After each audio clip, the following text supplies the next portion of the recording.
Greetings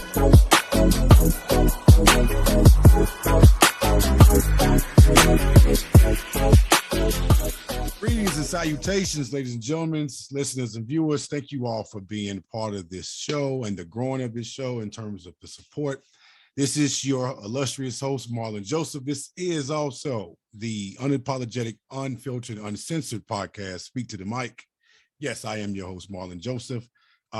Before we start, I want to start by saying thank you all to each and every one of you who have sent me questions in regards to this particular subject matter, because it's been very much so relevant in the times that we're living in. A lot of people still having questions and trepidations about what's going on. And I won't disclose any of you all's names who actually sent me these questions and inquiring about different things as it pertains to the vaccine, the mandates and the masks and things of that nature. So we're going to hopefully address each and every one of these questions in the time span that we have. And hopefully you guys will get the answers that you ultimately need to move forward and take the necessary precautions and steps to making sure that you guys are staying healthy and safe out there. So again, thank you all for your support in that aspect. Welcoming back on the show, this particular person who is one of the top clinical nurse specialists in the state of Georgia, working in the hospital out there at Emory University, I believe, or Emory Hospital. She is doing tremendous things in the efforts to fight this virus off as best as she can, along with many of her other colleagues and medical experts and scientists in this field. She's not only a clinical nurse specialist, she is my big cousin / sister who I would do anything for. And if it wouldn't even take but even a text message or a phone call to do those very things for her. So again, Hester, thank you so much for being on the show again to address these issues and these matters as it relates to COVID and the vaccine, because right now we're a year and a half, almost 2 years into this. And wow, yes, it seems like we're not making enough strides and progress with this whole situation. So my first question to you personally is, and I don't even know how to ask this question, is how are you doing? And I feel like the answer to that question won't even come remotely close to describing what you've been going through as it pertains to trying to get a handle on this virus. But answer it the best way that you can answer. Oh my gosh, thank you, cousin, so much. This podcast has been certainly a blessing to everybody and to all of your listeners and viewers and everybody who is dialed in when you have these important topics.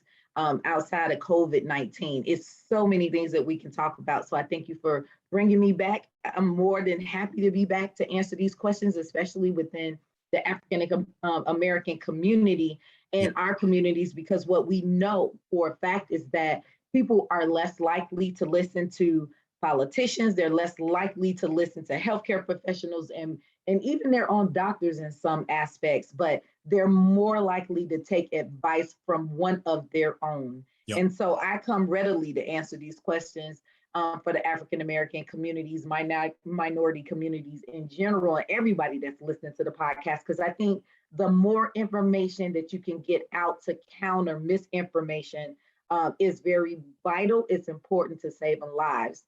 Yep. And with that being said, and here how am I doing? Absolutely. And here on the show, before me interject for a second to respond to that. So here on this show, we like to provide helpful and insightful content and information to our Black community.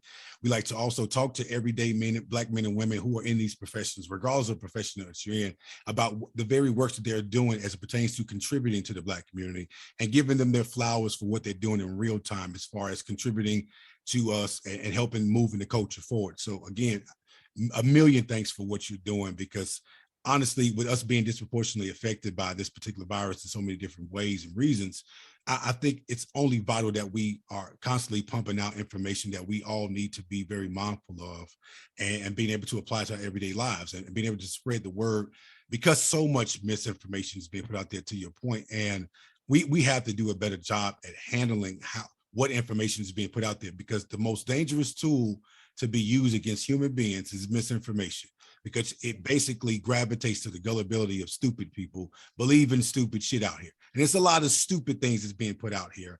And I want to address as many of those stupid things as it pertains to this virus as we can. So without further ado, yes, please answer that question.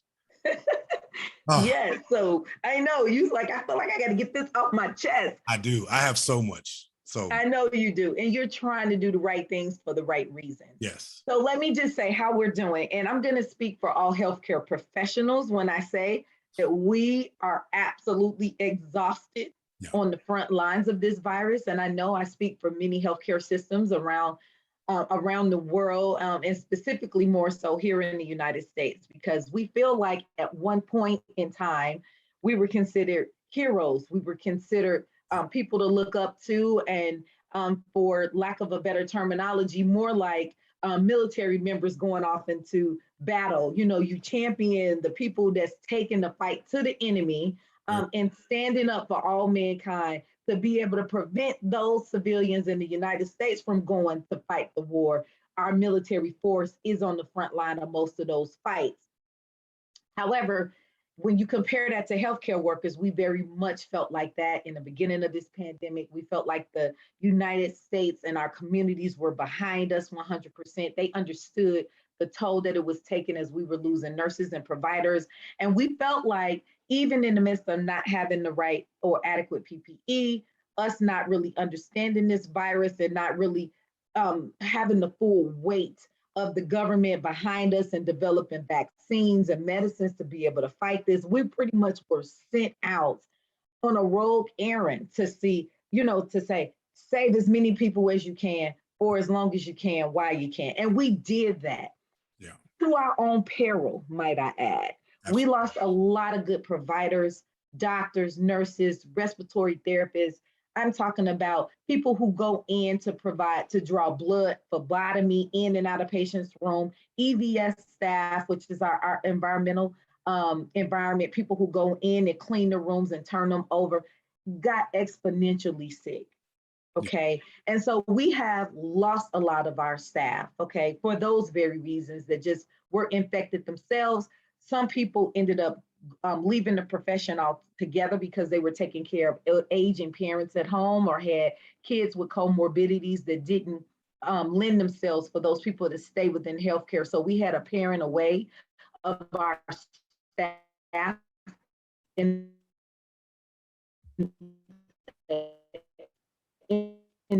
that initial time frame,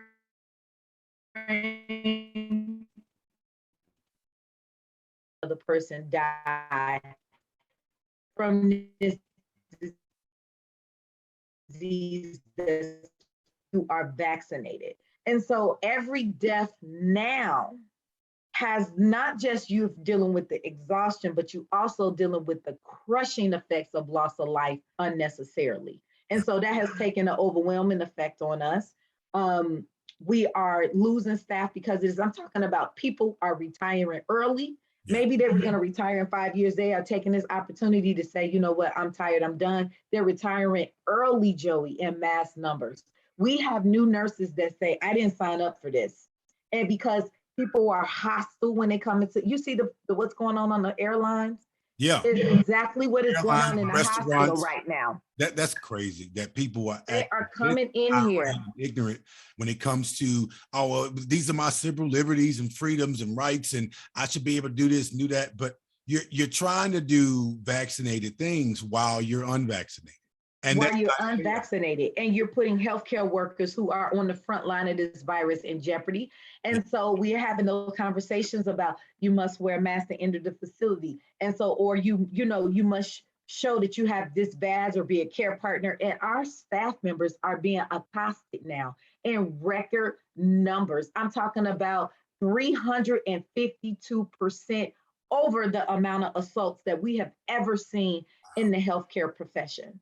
Okay, and so with the virus, mixed with the exhaustion, mixed with the lack of cohesiveness and support from the community, and now with all of these assaults and workplace violence events that's happening against healthcare professionals, they are quitting healthcare. So what are we dealing with right now? We are severely understaffed right now as it relates to nursing staff, and being able to take care of that people. So what does that mean with the community? That means that you may not get the right professional at the right time to treat a particular condition on any given day. So we're gonna see people die from COVID. People also die because they don't have the right care. Dynamics and mix in the hospitals right now. Our own family safe, because we're not just on the, we're trying to keep our household safe, trying to keep our kids safe, trying to figure out how we're going to get our kids to school, and where do we get the next roll of paper towels. So we're dealing with the same thing that the community is dealing with, on top of being on the front lines of this virus. Now, my one of my first questions to ask you in regards to the selfishness that's being displayed out here from individuals who are have such huge pushbacks in regards to the vaccination, in regards to even believing that this pandemic is even real, for that matter, preferably in the Black community, right? Because the one of the most commonly things that's being said to me, or even throughout public, is that Black people who are hesitant to take this vaccine is because we don't trust the medical field because of how they treated Black people in the past, and how,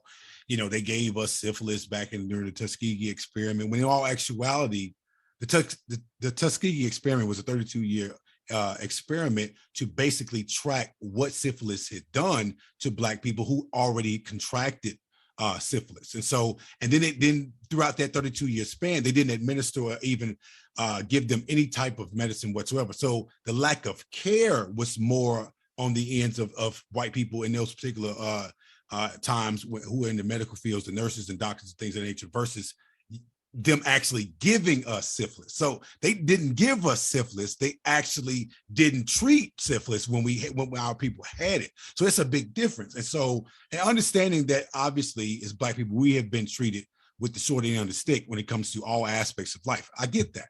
But when you think about this being a public safety and health issue, not a private safety health issue, not an individual one, this is the entire public.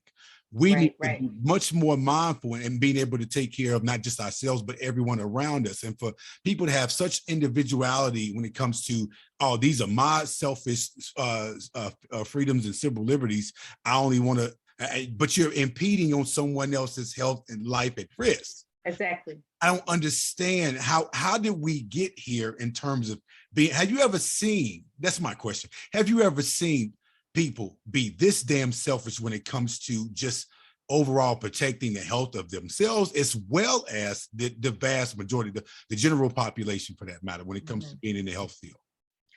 You know, I think that these are unprecedented times. And I think that for a long period of time, we have had an anti-vax movement that was the undercurrent that was going on within the United States for a little bit of time now. And I think what COVID-19 has done, frankly, is reveal all of those fissures in the way that communities have felt subliminally. And it has really, like a volcano, erupted all of those things to the surface. Yeah. And I'm talking about just like that. So we have had people trying to associate vaccine administration with autism. We have had people that have tried to link vaccinations as a religious choice, as a personal choice. But, you know, because we have always mandated that kids, that if they're going to participate in society and community norms, such as like attending school, they still have to achieve that certain level of vaccine to protect community and public health. So even though that has been going on, it was never mainstream. It was always those twos of fews, you know, that you have to fight with on the outskirts, but the main core would be enough people intact that this was never an issue. What we see now is a changing of that time, where anti-vaxxers have now pushed their way into mainstream viewpoints and have attached themselves to political parties and platforms, such as the Republican Party and platforms. So now you have everyday common people, including some medical professionals that agree with a certain ideology, that are now speaking this talk. That absolutely is new and was never the case before. Now, one thing that I will say in regards to what you just said that has been aggravating as shit to me is these Facebook University and Instagram community college folks who are now Yes. experts who barely passed high school, who barely even went to grade school for that matter. But now all of a sudden you're a medical expert now. This is the shit that really bothers me about people now, because now we're seeing people come out here with these ridiculous claims, right? That, oh, I don't believe in vaccines. Yet you went to public school. I need people, all of my listeners and followers, please listen to me when I say this very carefully. If you went to public school and you have trepidations or you're anti-vax all of a sudden, shut up, please shut up, because you had to get vaccinated in order to go to public school. Hell, some private schools, depending on what those vaccinations were, fell along those policies that they actually put in place for kids to actually be safely in school too. But if you went to public school, you had to get vaccinated. I want to, and let's be clear, you're all of a sudden you're anti-vaxxer now. Right. And let's be clear, a lot of the private schools are embedded. Every private school is embedded in the state. And every state has a vaccine mandate. So even if they're a private school, they still have mandates as far as admission practices and what needs to happen. Most states even have a vaccine registry. Nothing about vaccines are new. Exactly. And I was speaking more so on the lines of, obviously with public school versus private school, there are some different nuances that obviously are completely different when it comes to policies and rules in place. But you went to public school, you had to get vaccinated. Exactly. I don't understand for the life of me. People are coming out who are saying they're I don't believe in that vaccine, and they pushed it out too early. Or then that's, which gets me to my first question. One of my viewers actually sent me. So when you've heard people say that this vaccine came out entirely too soon, because on average, I think it takes about 2 years for a vaccine to fully develop with all the research. Sometimes longer, sometimes longer depending on the situation. With the resources that was put into this, what do you say to those people who said this vaccine came out entirely too soon and they don't trust it because it was pushed out too fast? Okay, so let me say this. The vaccine, as you can understand, that not the United States, the entire planet is in a pandemic. The entire planet is in the pandemic. Those resources were pulled together as a nationwide initiative to combat this virus. So there were exponential resources to be able to say, I don't care what you're working on right now, scientists, you need to cease and desist and pour every energy, all your energy into developing a cure, developing a vaccine, developing medications, because the world right now is suffering from a pandemic. And that is what has shunted. Instead of people focusing on all of these various things, all the scientists all around the world have been heading in one direction. So that's one thing. That's a rarity that happens, but that's one thing. So you had exponential resources. What has been expedited is not the efficacy of the vaccine. It's not the clinical trials of the vaccine. Okay, it's not the dosing requirements of the vaccine. It's not the hearings. You know what I'm saying? All of those things that have been expedited is everything that is not necessary to all of those things I just mentioned. The red tape that it takes, the administrative burden. We have just parted the Red Sea on those things. It's almost like when you develop medications, vaccines, it's like a dissertation. You come up with a theory, you develop it, then you have to you got to trial it, do your research paper, then you got to go to the FDA, fight for it, lobby for it. It's like defending your work and your results. What we have said is we're going to do that with efficacy and safety and all of that. And you can keep the dissertation for last. Do you understand what I'm saying? Do the work, do the trials, get the efficacy data, and all of the administrative burden is what we have relieved from these drug manufacturers. We have not expedited this vaccine to the extent that efficacy and safety was thrown out the window. No, all of those requirements were still in place. What we did was relieve these manufacturers of the administrative burden, and we cut the red tape of that so that they can get them approved. The second thing that I'm going to say is that vaccines, Joy, are not new. The basis for carrying vaccines are the same. Yeah. You embed vaccines in through some type of carrier fluid, which has been well developed. We've been administering vaccines for a very long time. So Absolutely. there's not like I need to start from scratch on the way that I need to embed this vaccine to carry it to be administered. That technology is robust. It has been around for centuries since we've been vaccinating people, and that is tried and true technology. mRNA vaccine has been out. I mean, that technology has been around 20 years. Yeah. That is nothing new. What we had to develop was not the way to carry the vaccine, to draw it up. What we needed to develop was what could attack the virus. Absolutely. That needed some time and some development. And then when we found out what that was, then we embedded it in our carrier fluid that we've been using forever in that technology to get it administered. None of that is new. That's why I'm confused when they say they rolled it out early. No, we've already had the capacity, the platform, the foundation to get vaccines out and administered in mass numbers. We already had that capability. What we needed scientists was to focus on what could attack this particular virus. And we dedicated worldwide all of the resources to be able to detail what that is. And then we got rid of the administrative burden to get those vaccines out to people sooner and faster.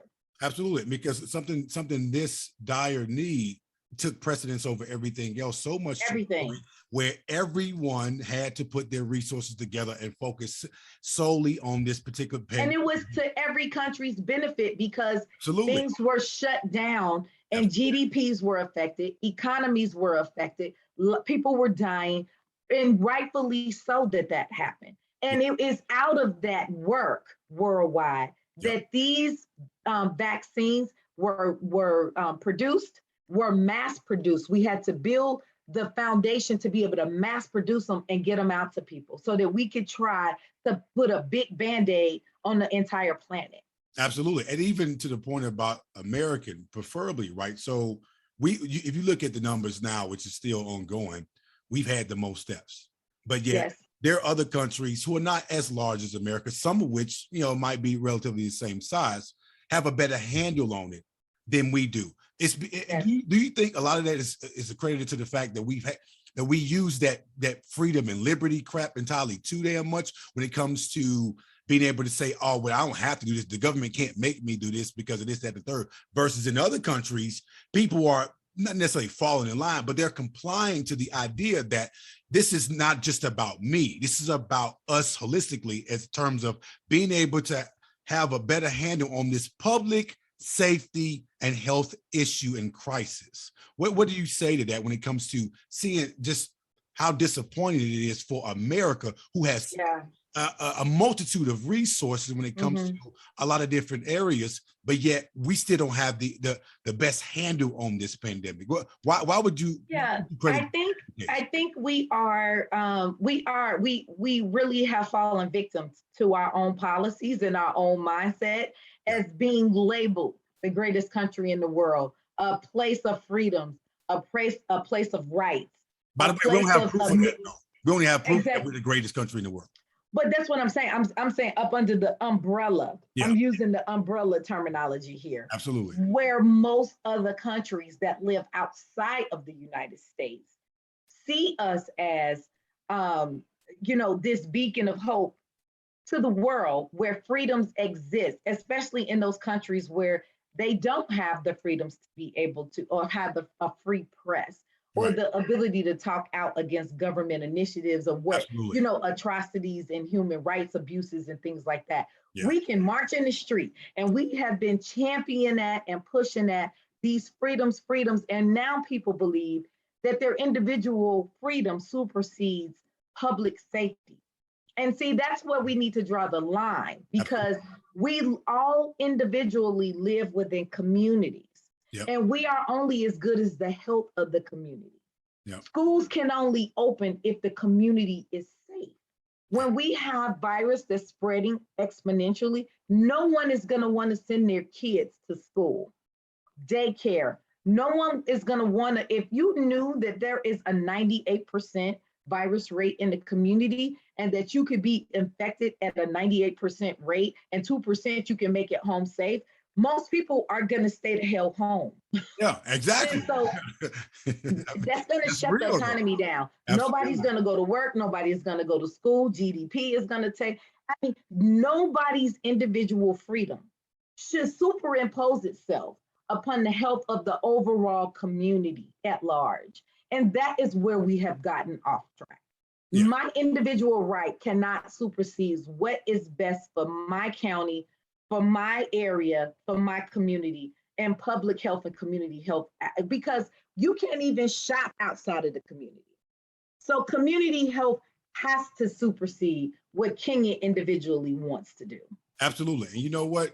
That leads to my other question in regards to how people oftentimes use this. I have freedom of speech, freedom of right to do this. Yes, listen, in America, we do have the freedom of speech. We do have the freedom to express ourselves and say what we want. But you're not. But there's limitations to that freedom. You're not free from consequence and repercussions. You're not free from that. And people think because they have the freedom and right to say whatever they want, that they should be able to just do that and be the in all to everything. No, there's consequences and repercussions to every single thing that we say and do, or don't say and don't do.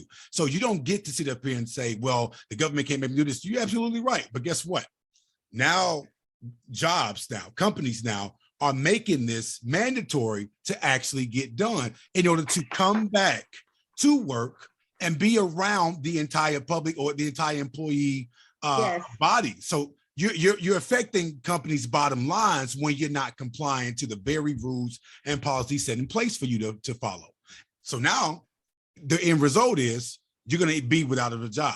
And if you forcefully or willfully be without this job now and today, you won't get unemployment now because you basically are being fired, which leads me to my next point about this. In regards, preferably to the hospital, what has it been like for you guys to mandate that all employees, all medical workers, experts, doctors, nurses, etc., be vaccinated? And what has that been like globally, in terms of every state that's been mandating this from the medical standpoint, but preferably here in Georgia? What has it been like for you? Yes, I believe that vaccine mandate was long overdue. Absolutely.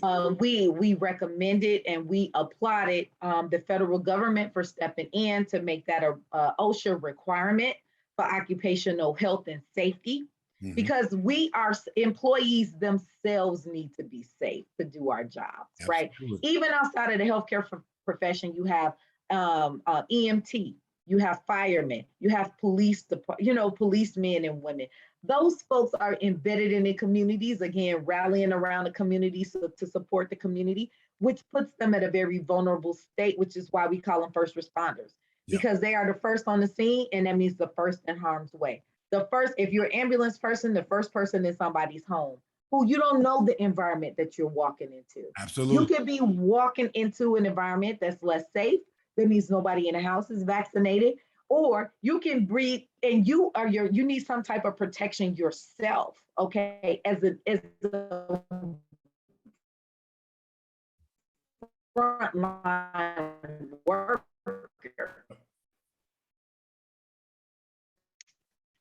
And you need to be sure that you're masked up and everything and not taking viruses because you've encountered all of these different people.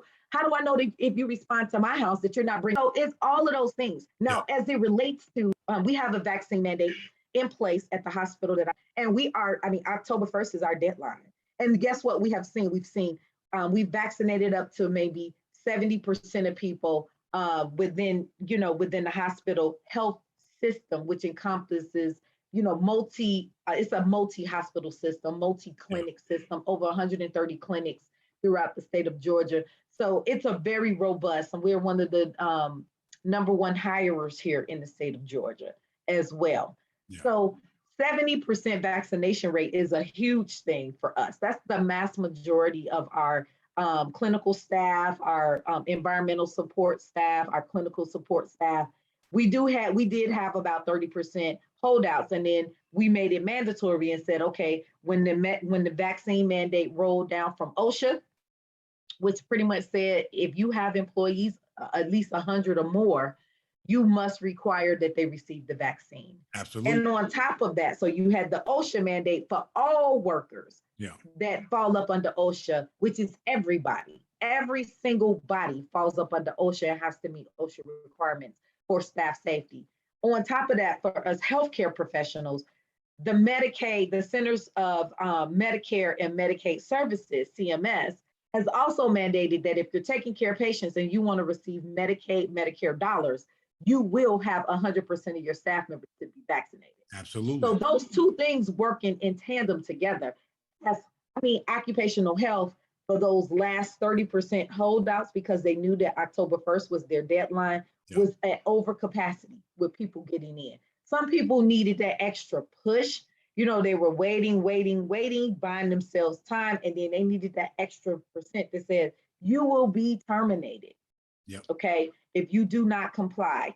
Those people that were submitting religious exemptions and all of those, not all of those were even approved, because religious exemptions, there are some religions that require you not to put anything in your body. And we know those religions and what they are. Absolutely. And those staff members who have received vaccines in the past, who get the annual flu shot, which is a requirement for us, all of those folks can now not have an issue with the COVID vaccine. All of those people that that's a political, personal exemption. Exactly. We are not honoring those because you've received every other vaccination. And so those exemptions were denied, and they have 2 weeks, 10 working days to fully comply with that mandate as of October the 4th. So we have maybe 10% holdouts. They have until October the 4th to make a decision. And we have already bolstered our staff with travelers and support nursing staff for providers, respiratory therapies to be able to step in should 10% of our personnel not get vaccinated and peel off from the organization. I would hope that they did not do that because, like I said, OSHA is a mandate for every business, and CMS, if they continue to work in healthcare, no matter where they go, they're going to have the same requirement. And they would have to come out of healthcare altogether and not work for any other company that employs 100+ people or more, or they're going to still have the same requirement. Now, we're hoping that people comply. I do hope that. And I also hope that this is a lesson learned for all different industries, right? So if a person gets fired from one place in one city or state, they try to move somewhere else to do the same exact thing. It won't work. That needs to be applied in all aspects, because now you're sitting here saying that, I didn't want to comply to what they were doing there, so I'm going to go somewhere else and do it. Well, they're supposed to have the same rules in place. And I get every state is different, right? Every state has different rules, different policies. But these are federal mandates. Absolutely. These are federal mandates, so states have to comply. There's not I'm going to opt out situation, because the healthcare is ran by CMS, and I guarantee you every clinic, especially mom and pop, because they don't really have a lot of the resources that, let's say, a big health care system would have. Absolutely. They rely on Medicaid, Medicare dollars, and they are not going to not get paid because Kenya does not want to get vaccinated. It would be easier for them to replace me than to cut out how they're funding their entire clinic. Yeah, but what I don't understand though is, see, correct me if I'm wrong, but the oath in the medical fields do no harm. If you took that oath and you're not willing to even comply and adhere to that oath, why the hell are you even in the medical field to begin with? If you're going to sit here and say that you want to help people, you want to help make a difference, help save lives, but yet you're putting people's lives at risk by not even taking care of your own life from a standpoint of making sure that you are fully vaccinated, and being safe to go in patients' rooms to take care of them. Absolutely. Exactly. You don't know, listen, the amount of exposure to germs and pathogens on an everyday basis, we're living proof that we're seeing these things in real time, exacerbates, and it mutates in each and every person it comes in contact with. This virus is no different. It mutates. It looks different in your body than it does mine. So guess what? Even to that point, a lot of people have been telling me, man, listen, I'm healthy enough. My good health is going to be able to fight off this virus in the event I'm able to get it. Now, that's another question that I was asked too, because I was just hearing a lot of different people that I've talked to about this. Well, I'm in good health. I don't need to take that vaccine because I'll be able to fight off on my own. I eat healthy. I'm vegan. I'm this and that and third. What do you say to people who are quote unquote healthy or been eating healthy? What do you say to these people who say that they'll need the vaccine in regards to being able to fight off this virus? I say that it's a gamble because we don't know how this virus is going to interact once it's in our, it's embedded in our bodies, right?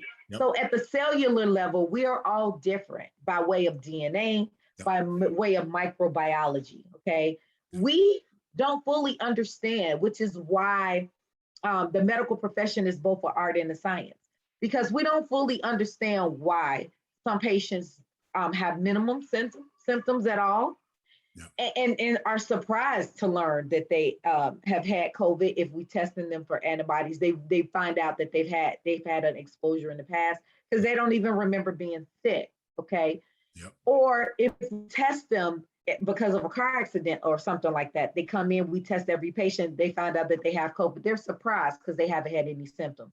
Whereas somebody, even at day 2, when we see them, their oxygenations are plummeted and we're having to put them on the ventilator. Yeah. We don't know. There's no rhyme or reason. And what we have determined is it's a couple of things. It's the patient's health. I'm healthy. That's only one thing that you may have working in your favor. Okay.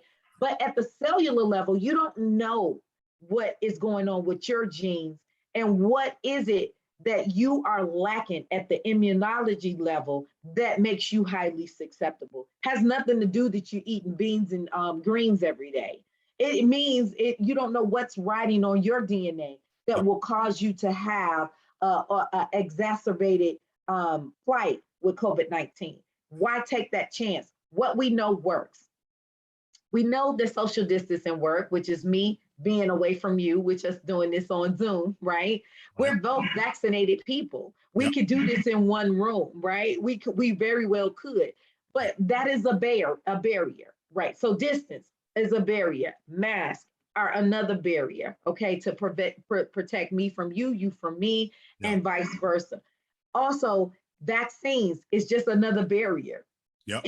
Right. So it's not layers a cure, ladies and gentlemen. It's not a cure. It's not a cure. Jesus. It's another tool in our toolkit. And what we know is everybody that's in the hospital right now, 92 or more % of them are unvaccinated.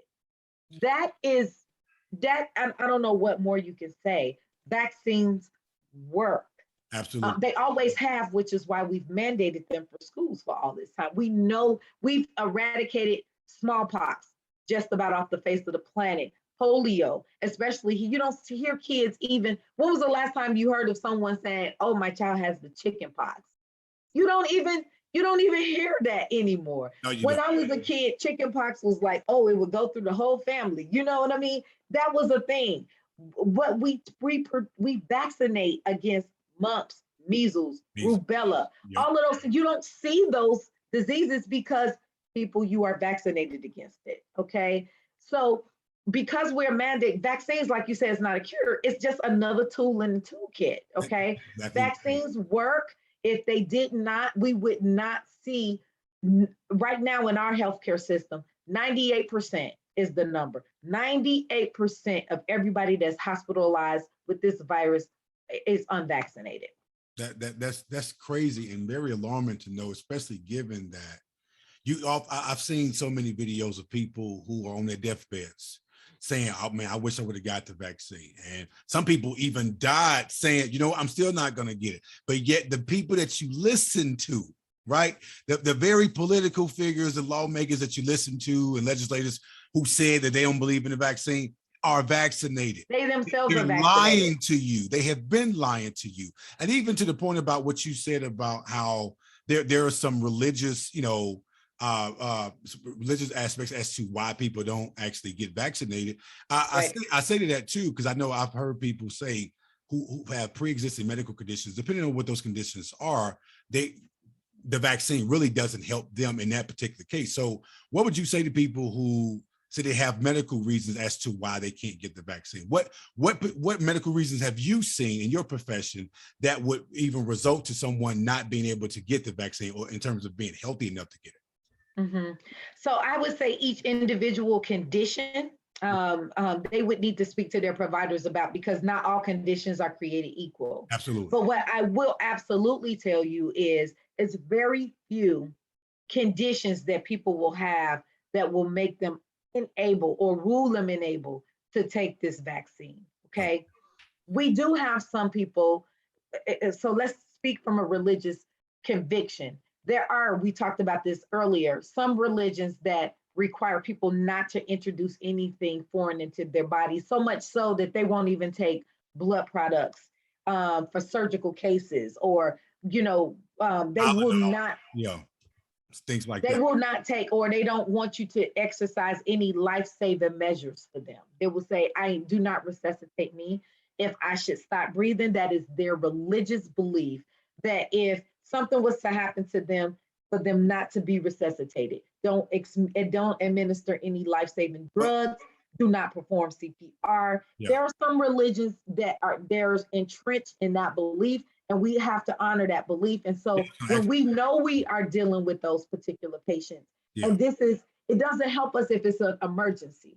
It does help us if this is a planned surgery. And we know, let's say you are of this particular religion, what we may do if this is not an emergency is do blood transfusions from yourself over 2 or 3 months period of time. And you can then re-administer your own blood.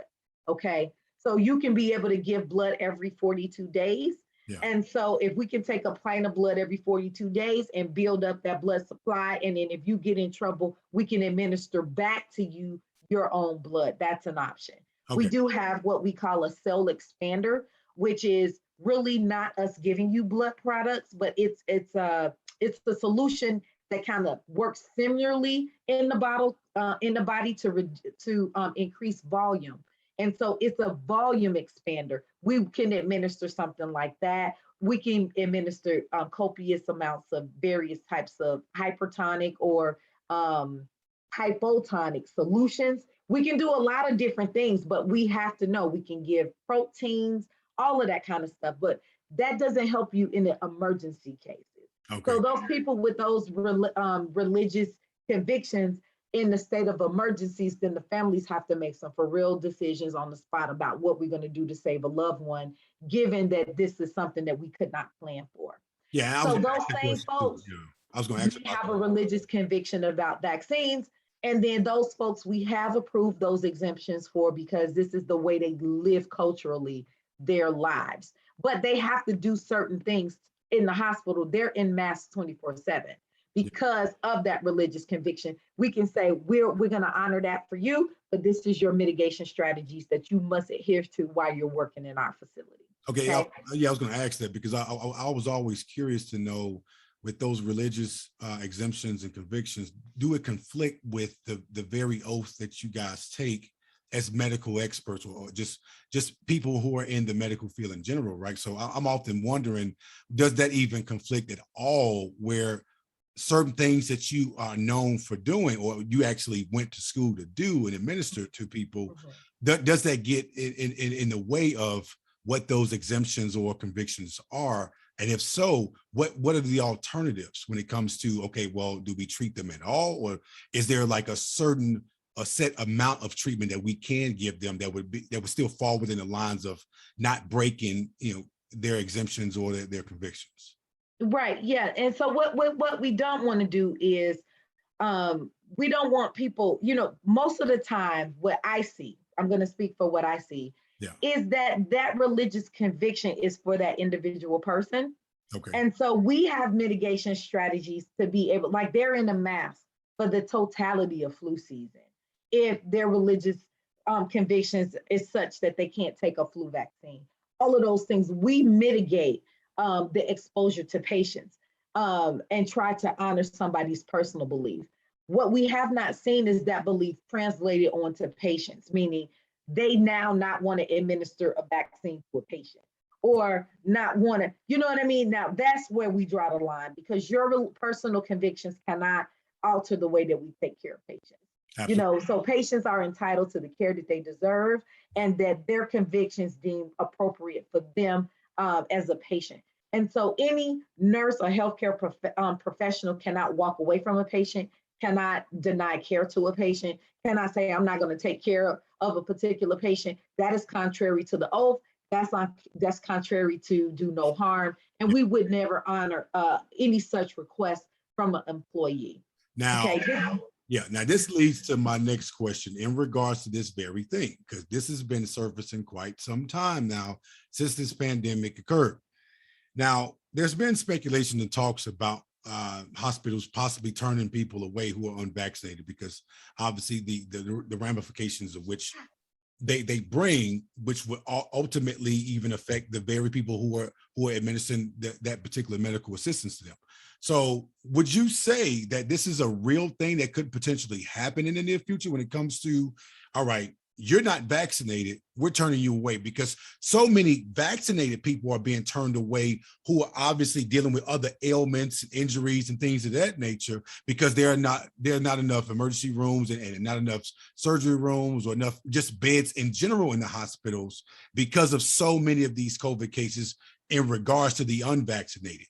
Do you think that this can be a potential real thing happening in the future when it comes to turning people away who are unvaccinated? And if you do, what is your take on that? Like, do you agree, disagree? Are you pretty much on the fence about it? Like, what is your stance on what are you hearing from your contemporaries in the medical field? Professionals are always under the mindset that our goal and our job is to help the population. Most of us get into this profession because we love people. Yeah. You know, we love people. We're caring people, and we care for people despite their bad choices. For instance, okay, we care for people who are let's say that they're gang members and involved in a shootout on the corner. Yeah, we don't turn those people away and say, because you were in a gang, we're not going to attempt all life-saving measures, right? We don't do that. We don't say, okay, because you smoke and now you have this lung cancer, we're not going to provide you chemotherapy, radiation, and immunology therapy so that you can get better. We don't do that. And we don't want to get in the business of doing that. Right. But I mean, those things aren't contagious, though. Those things not spreading. Like, you can't spread cancer from people smoking, right? Or you can't spread, gunshot wounds, I guess. So it differs when it comes to the. Well, they all have a traumatic effect on the community. Absolutely. Whether it's gun violence, whether it's secondhand smoke, it does have an impact on the community, as well as COVID-19. And so what I'm saying as a healthcare professional, I don't want to get into the point of saying, I am not going to treat you because you're unvaccinated. But I do think that what we need to do is not what's going to happen is rationalization of care is going to happen whether me, the professional, wants that to happen or not. As healthcare resources get scarcer and scarcer, we are going to have to make some tough decisions about who gets what when, because you only have so many ventilators. You only have so many ECMO machines. You only have so many doses of monoclonal antibodies. You only have so many doses of remdesivir. You only have so many medical, you see what I'm saying? So there will be some decisions that will have to be made. And anybody who will take care of a patient, whether it's a provider to a respiratory therapist down to a nurse, will tell you, Joy, none of us want to get to that place where we have to make tough decisions about who gets the last dose of what when. Yeah. You know what I mean? That's a traumatic, I don't know how to put this into words. Yeah. That is a traumatic type of decision making that we as healthcare professionals will be forced to make. It's very unfortunate, but when you think about it, though, the things that's happening in places like Texas, like in Florida, here in Georgia, for that matter, you're having so much pushback from people who obviously who out here acting all irate and ignorant and stupid at restaurants, hotels. They really are.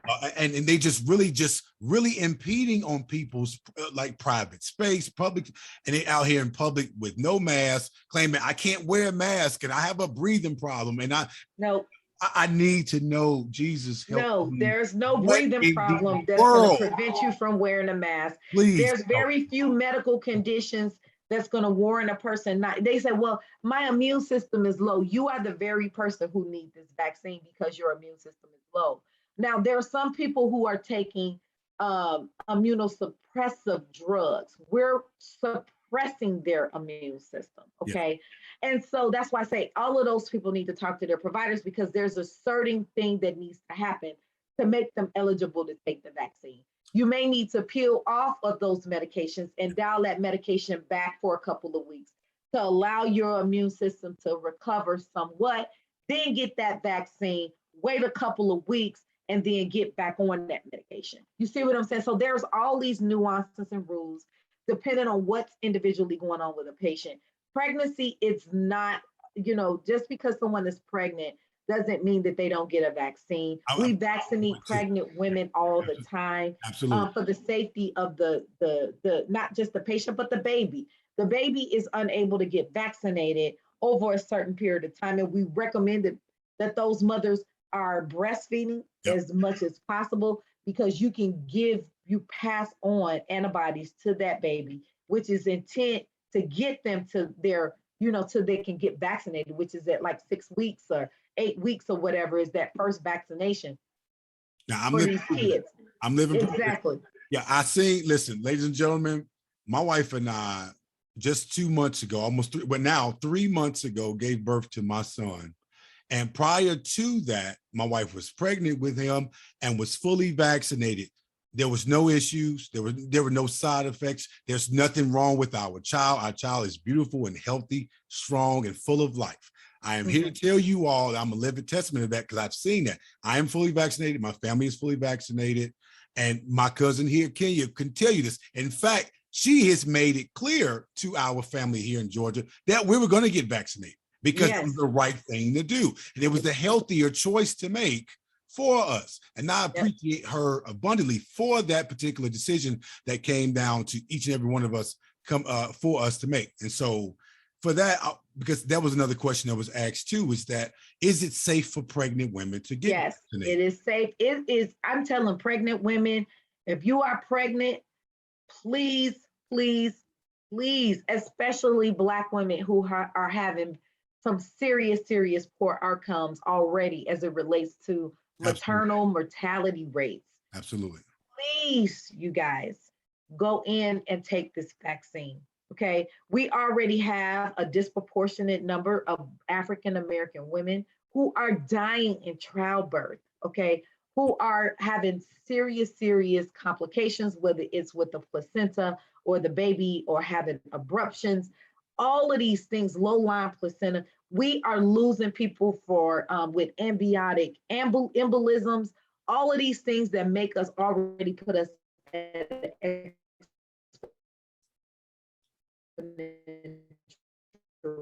risk. As the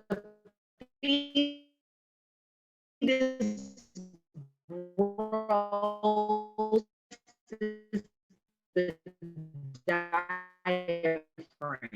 So you can't get that big, deep breath that you're used to taking because of just normal lung breathing heavy more. It seems like you're wearing out easy as you get into that last trimester. Is because it's actually the case.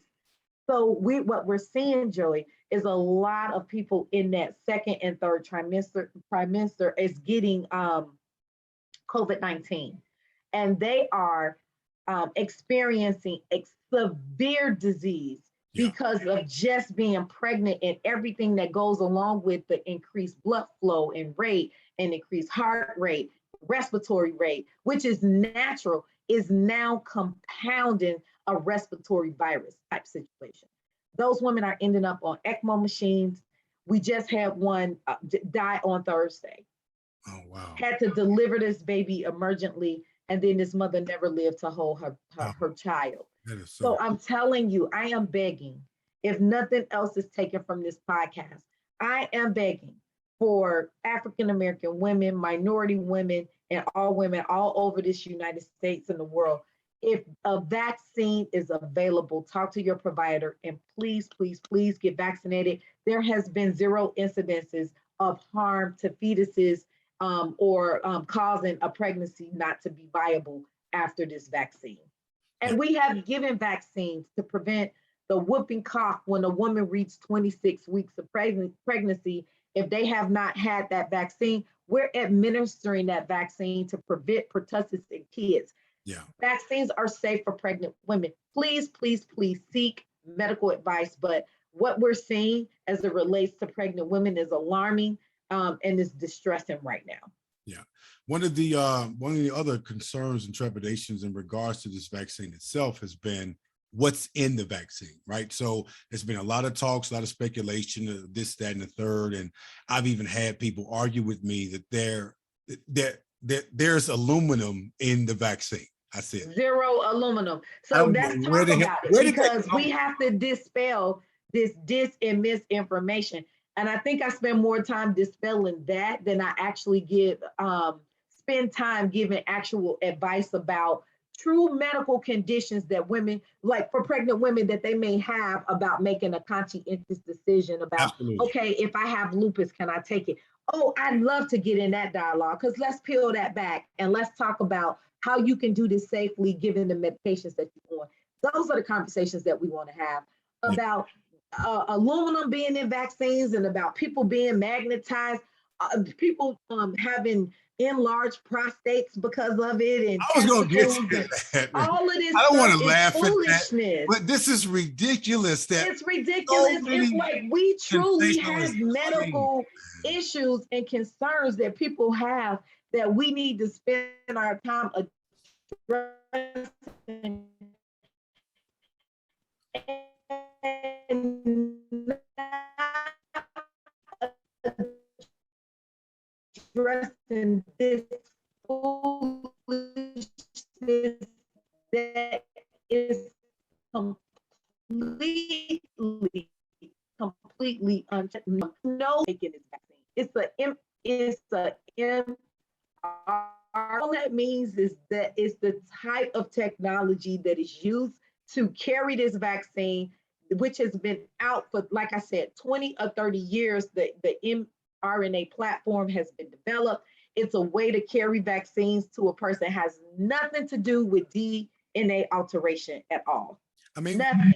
It's just mind-boggling to me the amount of time we're wasting having to fact check certain shit like this. We're wasting too much time with this, man. And I'm just really feeling like we're not going to get to a place where any type of new normalcy is going to be about us. Like, we're not going to be able to actually be functional as a society anymore, the way it was even remotely close to versus the way it should be from this point on. You would have thought at a situation like this occurred, people would have been much nicer and much more courteous and much more cautious with the way that we do things. No, it's been the complete polar damn opposite. It's been a complete opposite. People are doing the very things that we're seeing that humanity hasn't learned any damn thing from when 1920 or 1921 occurred with the I think was that the swine flu or was that the Spanish flu? Spanish flu. That's what it was. So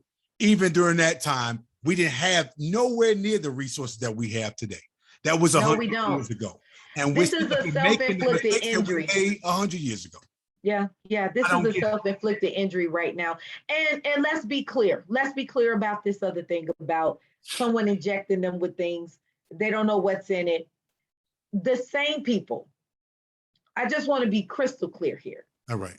The same governing body, Food and Drug Administration, hence Food and Drug Administration, are the same people that approve every morsel of food that we put in our mouths. The FDA, the Medical Heart Association, all these different societies and organizations have been approving these things. If you go, absolutely anything that you're buying in the mail, they have been clear about these at-home remedies and all of these other remedies that have not been FDA approved. They cannot verify what's in that particular whatever you're ordering, let's say through the mail, if they cannot if they can't verify what's in there, then they don't want to put their stamp of approval on it. But the things that are in, from manufacturing to how the food is produced, to what medications can be given to animals in these type of environments,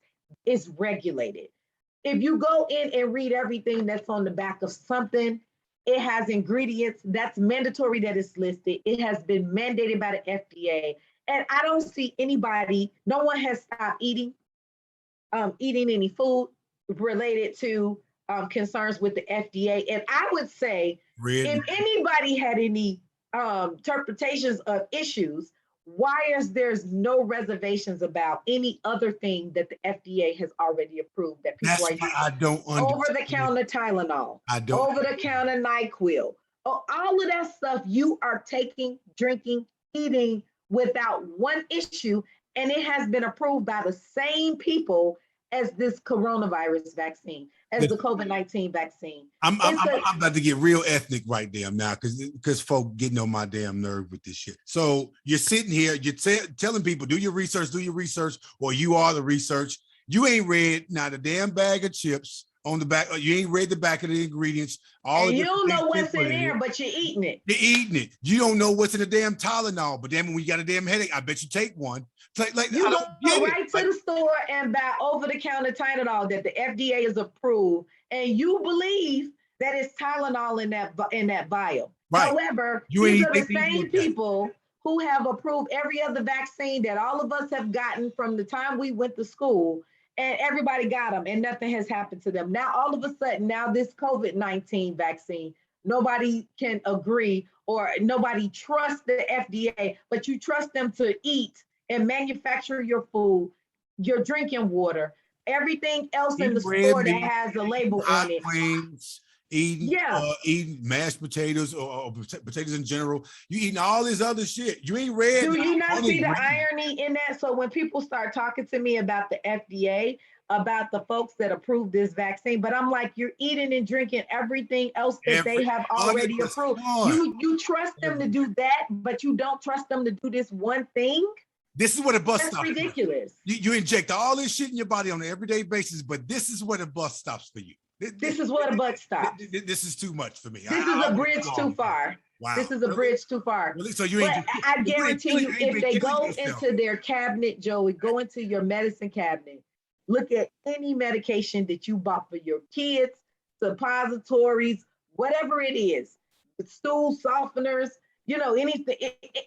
X-Lax, everything was approved by the same people who produced this vaccine, they didn't produce it, but they went in and did the research to make sure that it was safe, that it was efficient and effective, and that the doses were adequate for the age group. And they have tried this vaccine. It has been trialed and proven safe in all of these categories of people with various underlying conditions. With various underlying conditions. Okay, I have a 13-year-old myself who, as soon as this vaccine was approved, my whole household is vaccinated. He went in, he got vaccinated. He's a 13-year-old male, and we have not had any issues with this vaccine. I still wear a mask, Joey. When I'm in a crowded group, if I'm grocery shopping, or I'm in a place where I am with unknown people of unknown vaccination statuses, I wear a mask. And I'm fully vaccinated, but that's the safest thing to do. Yeah, exactly. We can't trust everyday people to make the right damn decisions for themselves. Yeah. We have to make. If I'm out and my son is playing tennis on the tennis court and we're just hitting balls, me, him, and his dad, I may not have on a mask because I'm completely outside. It's just us, but even if I'm outside, he's in these tournaments and we're sitting in the bleachers with folks, I have my mask on because I cannot verify the vaccination status, and people are hollering out into the air, and it's a close space when you're in those bleachers, at these events. I am trying to be safe and do the right thing given the situation. So when people say, well, she's not wearing a mask right now and she's at home, I'm in the privacy of my own home. Everybody here is vaccinated. You know what I mean? You have to do those things and make smart enough decisions. We talked about those things are barriers. Yep. The mask is another step of barrier and protections for you. So I would advocate for people to do their research, look at the food, test what I'm telling you. Yep. Look at your food and everything that the FDA has already approved that you are eating and using on a daily basis, and make an intelligent decision. That why would you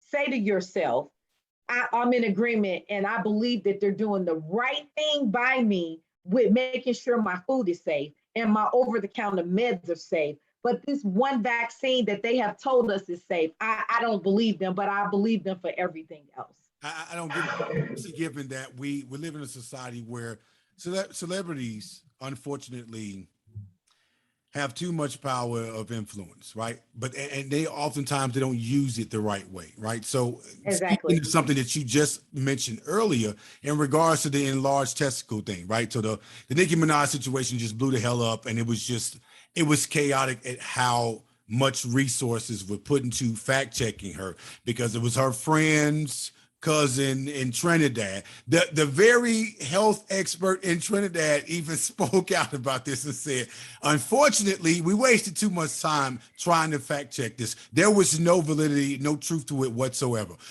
When you have an obligation, when you have millions of people that you influence and people who follow you, love you, you're an entertainer, you have an obligation to speak out on the very issues that's plaguing the very communities of people that support you, that puts you in that place to be a celebrity, to be rich and famous, to have that platform. When you're not utilizing your damn platform in the most positive way to help the very people who support you, then you're doing a disservice to your own damn fan base. That's ridiculous to sit here and say something that ridiculous and stupid and put it out there and then just like leave it out there for people to just talk about it. And what gets me is the relevancy in which people who are celebrities have when it comes to putting stuff out there on social media.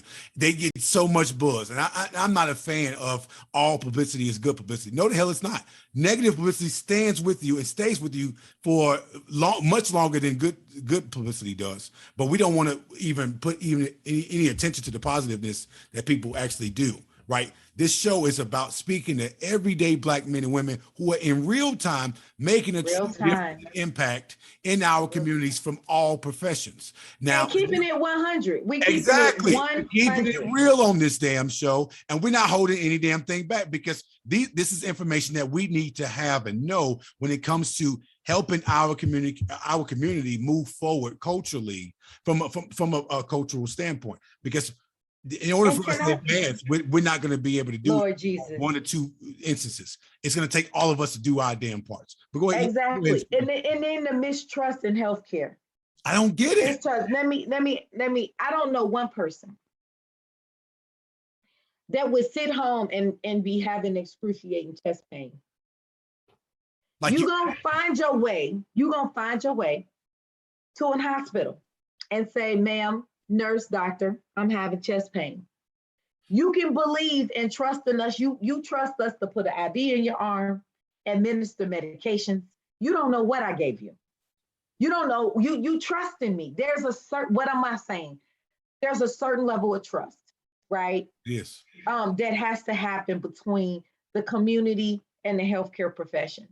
But you trust us to use medical science to treat cancer, with chemotherapies and radiation, all of these funky equipment, all of this stuff that we're saying things to you that you can barely pronounce. Most oftentimes. We're talking to you about invasive medications. You trust me to put you under anesthesia, put you to sleep, paralyze you, put you to sleep, okay? Under the knife. Your body open, put your body open to fix an issue. But you don't trust me to administer this vaccine to you safely. I don't get it. It's a complete dissonance between what's actual, the reality of the situation and what we're saying about this one vaccine. You trust me to do all these invasive things to you, but not give you the right information about a vaccine. This is just a slap in the face to healthcare professionals and providers. And I don't know, you not trust in healthcare, but you trust us to do everything else. But you don't trust us on this topic, which is perplexing to us. And as you can see, I have a whole lot of feelings towards this because we have to be true and we have to tell the truth about what it is. It has nothing to do with the science of vaccines. No, Nothing. Because if this was truly about something invasive being done to you, stop coming to get your appendix out. Stop coming to get your gallbladder removed. Stop coming to get your valves moved. Stop telling me that you need for me to do this procedure. Don't get prostate Stop exams. getting your breast Don't get reduced. mammograms. Don't get Stop getting the mammograms then. Yep. Don't do anything related to healthcare if you don't trust healthcare to do the right thing.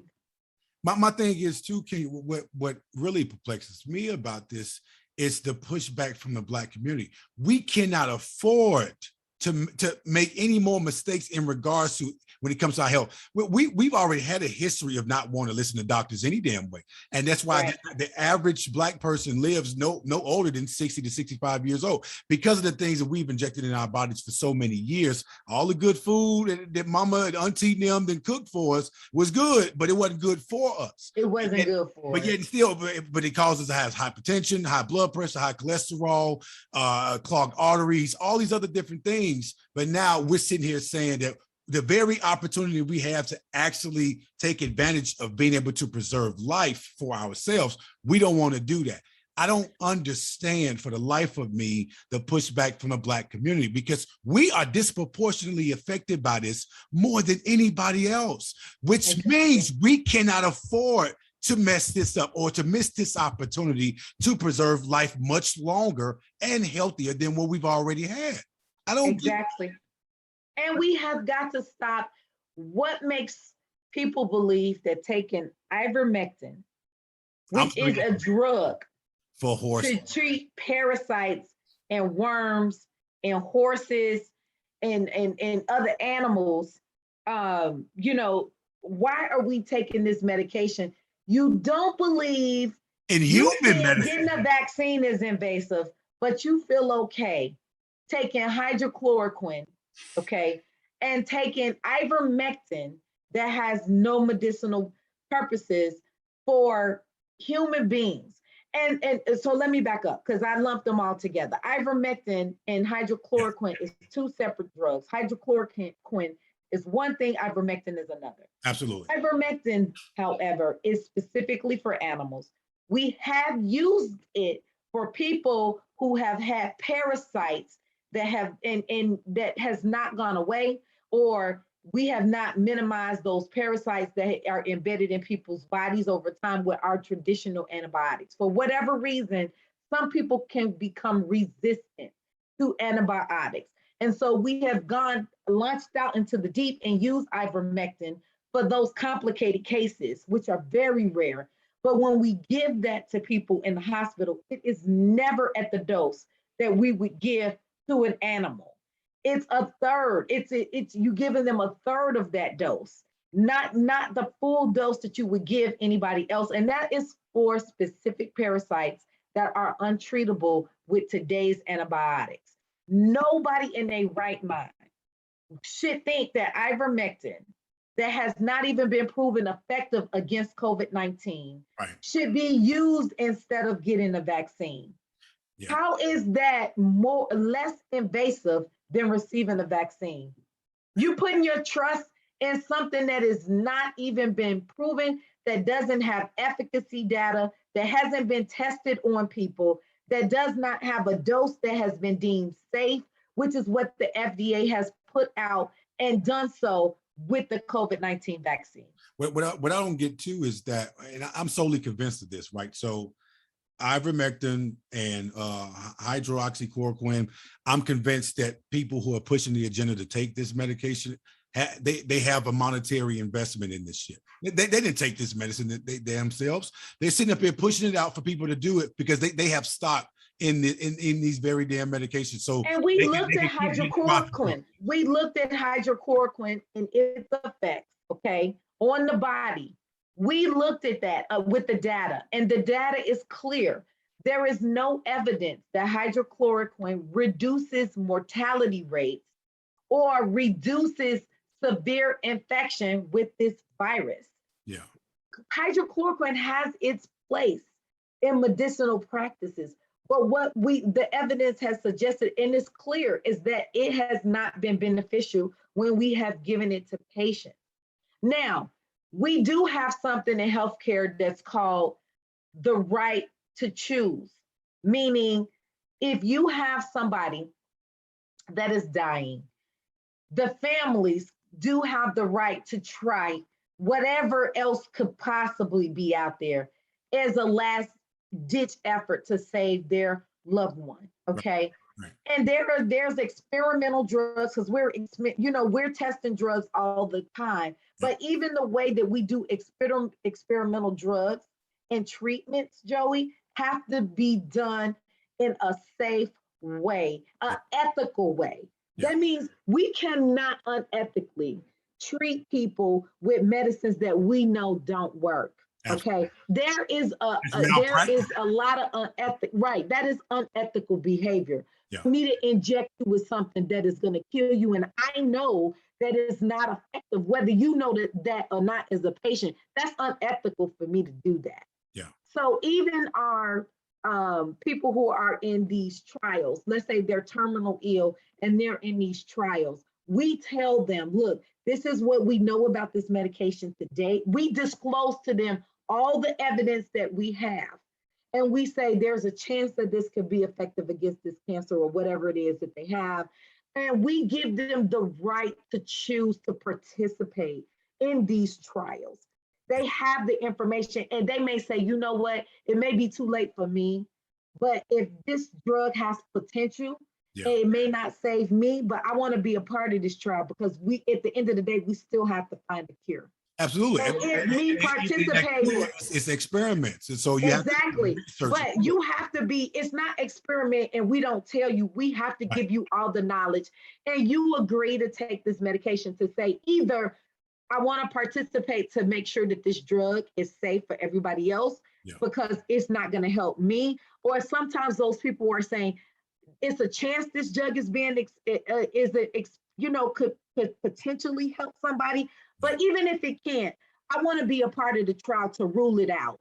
So if we're wasting our time and resources pouring money into this drug, I want to prove that it's not effective. Absolutely. So, and I'm a lost cause, and I'm not going to survive anyway, so you can test it out on me. People have absolutely done that for the advancement of science, but even that is done in an ethical way. Absolutely. So people do have a right to choose. And so as a medical professional, we will allow certain family members to choose to try something because their loved ones is probably not going to make it anyway. So that leads me to some other question too. And I found this question very interesting too. So in regards to someone who's on their deathbed because of COVID, is it too late in the hour, if you will, to even administer the vaccine to that person because they waited entirely too long, and now the effects of that vaccine really won't be effective at all? And keep in mind that vaccines and medication, none of this is 100% proof. Nothing is 100%, right? It's all of this is obviously trial and error through any damn thing that you do, especially from an experimental purpose. But when you understand that you have more, you're more likely to survive this than not by honestly putting yourself in a situation to get this vaccine. Why would you not take it? But for people on their deathbeds, has it been a time where the vaccine is actually an option to give them while they're, their bodies is really going through the motions of trying to fight COVID? Like, is it possible to give them that then? The problem with getting it when they're already in the midst of the fighting this virus is a couple things. The virus, the vaccine is a ramping up of the immune system. So it's not going to have that immediate effect that you would like. You see what I'm saying? The whole point in giving the vaccine is introducing the virus in minimal doses, but all you need that is in minimal doses for your body to then reach out, touch that virus, recognize it, develop a memory in your immune system and start antibody production. Because it's like, oh, it's a war going on. We getting ready to ramp up. I'm building my army because we're getting ready to blast this virus. That is not an immediate response. That is a 7 to 10 day response before your body starts to ramp up those antibody production and neutralizing antibodies to that particular virus that the body has encountered, which is why sometimes people feel like they're getting sick. And then after a day, 3, 4, 5, they feel like their immune system starts to kick in. That's because that's traditionally what happens. Okay. What we've done with the vaccine is we introduce it and then we boost you against it. We test it out. So then we say, okay, you're going to ramp up to about a 40% antibody production. And then I'm going to come hit you with another introduction of this virus. And your body responds like, oh, hell no. I saw you last time. And now it's built all of those immune soldiers that's ready to pounce. So when it encounters that virus again, your whole immune response goes haywire. Yeah. Like, oh, the fight is on. It takes the fight to that virus, which is why people, when they tend to have some symptoms after they get the vaccine, it's traditionally after the second vaccine. Yeah. Usually not the first one. Hit me, it's the second time. That second time, your body is like, wait a minute. I thought I was a damn heroin addict. Yeah, it just pounces. Like, oh. But then that response is also short-lived. It's usually a day or two, and then your body recovers. Absolutely. And what we've seen is that ramping up with that booster is what has caused the antibody production to get exponentially higher, up into the 90 percentile, right? So now where we are with boosters is that we're trying to see, after you get that second vaccine, how long your antibodies here. Okay, we want to keep it high, especially your neutralizing antibodies. And what we see is with this virus, like the flu vaccine, which is also another virus, viruses, which is not uncommon, which is why we do this with the flu vaccine. So I'm hoping that once we get COVID under control, it may be that we need to get boosted. We're trying to see how much time is needed in between boosting. What they're saying is about the 6-month mark, the 9-month mark, you may need to get a booster. But the key is this, Joey. The more people get the vaccine, the less likely that you're going to need boosters. Absolutely. Because you're going to prevent these variants and mutations from occurring, right? Yeah. And so if you can reduce mutations and variants, the less likely you're going to need innuation of a new vaccine every year like the flu, because you won't have that many variants to ward against. If that makes sense.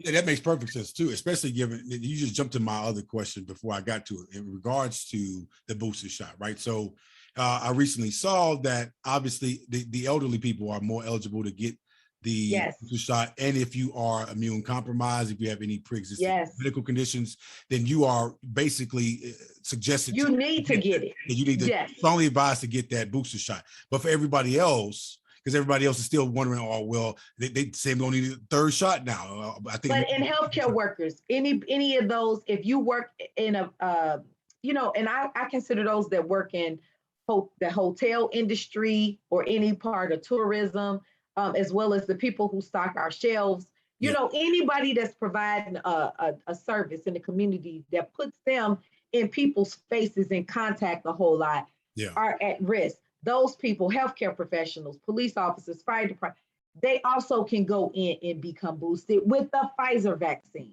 Okay. Now let's be clear. I was going to ask that. Pfizer is the only one that has authorization right now to be able to boost people who are over 65, have some type of immunocompromise, or they have a healthcare condition that they're asthmatic, they have severe bronchitis, or severe allergies, or they have a heart condition, maybe they have a hepatitis.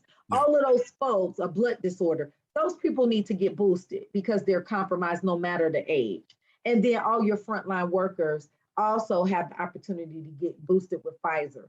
Now, remember, Moderna and Pfizer is about a month apart from when they have FDA approval. Yeah. And so Moderna now is submitting their booster information to the FDA for people who got the Moderna vaccine booster. And now then even further behind Moderna now is J&J. J&J is probably 3 or 4 months behind even the Moderna vaccine.